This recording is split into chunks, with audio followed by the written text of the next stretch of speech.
Historia inaeleza vizuri kwamba Henoko ni mtu wa pekee sana aliyeandikwa katika Biblia, ambaye alikuwa na uhusiano wa karibu sana na Mungu. Katika kitabu cha Waebrania sura ya 11 aya ya 5 kuna habari za Henoko pia hapa.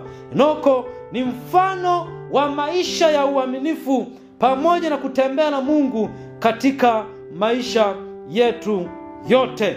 Biblia takatifu inasema kwa imani Henoko alihamishwa.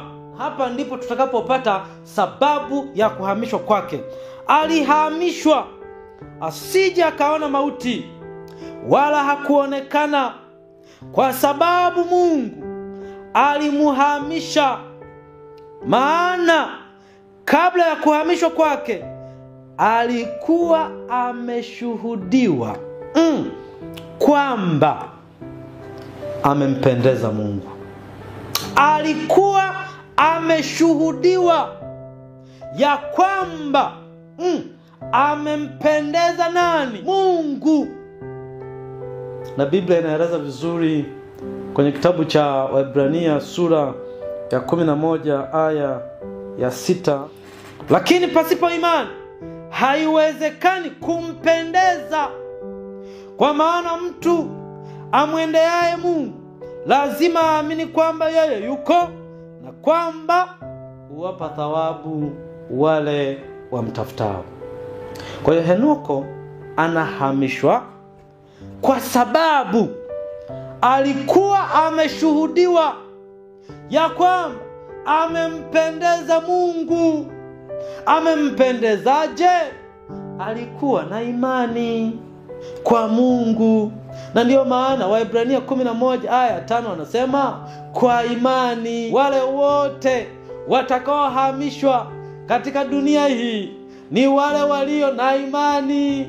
Wale wote watakaoenda mbinguni kuishi miaka 1000 pamoja na Mungu, kwenda kwenye makao matakatifu, kwenda kwenye makao ambayo Mungu ametuahidi, ni wale walio na imani ndio watakaohamishwa kutoka kwenye dunia hii iliyojaa dhiki, pamoja na shida, pamoja na taabu, pamoja na machozi, pamoja na huzuni. Ni wale tu walio na imani, walioshuhudiwa ya kwamba wamempendeza Mungu, ndio watakaoenda kwenye makao ya mbinguni na baadaye kwenye dunia mpya iliyofanywa upya, dunia ambayo itatengenezwa upya, inayotajwa kwenye Ufunuo sura ya 21 aya ya 1 mpaka aya ya 5.